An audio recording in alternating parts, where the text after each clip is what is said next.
আমরা কিন্তু আন্দোলন সংগ্রামে অনেককে খুঁজে পাই নাই। এখন 5 তারিখের পরে অনেক নব্য বিএনপি আমাদের দলে যোগ দিয়েছে, অনেক। আবার অনেক আওয়ামী লীগের নেতাদের যারা চামচামি করতেন তারাও কিন্তু আমাদের অনেক নেতার পাশাপাশি ঘুরছেন। এগুলো কিন্তু আমাদের ভুলে গেলে চলবে না।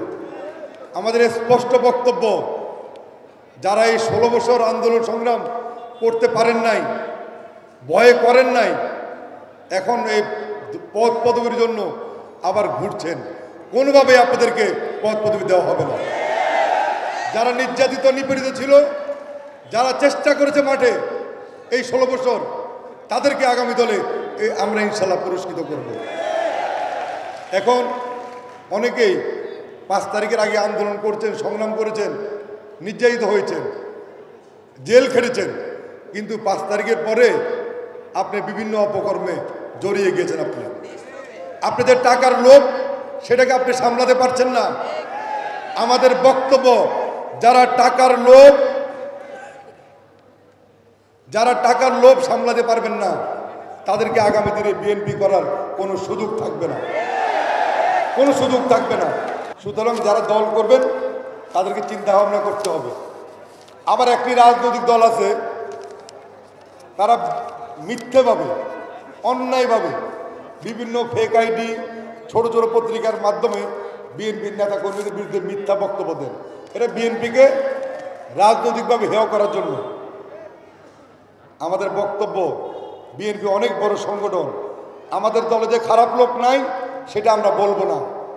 যদি 2, 4, 5, 10 জন খারাপ লোক পাই, অবশ্যই আমাদের দল তাদের বিরুদ্ধে ব্যবস্থা নিচ্ছে, তাদেরকে বহিষ্কার করছে, তাদের বিরুদ্ধে শাস্তিমূলক ব্যবস্থা নিচ্ছে।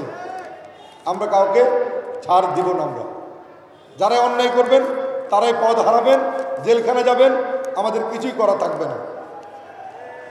সুতরাং আর যে সমস্ত রাজনৈতিক দল আমাদের বিরুদ্ধে অপপ্রচার করছেন, তারা মানুষকে বোকা বানানোর চেষ্টা করছেন।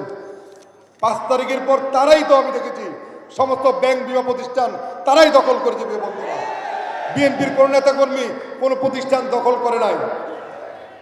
আমরা মুসলমান, 5 ওয়াক্ত নামাজ কালামা পড়ি।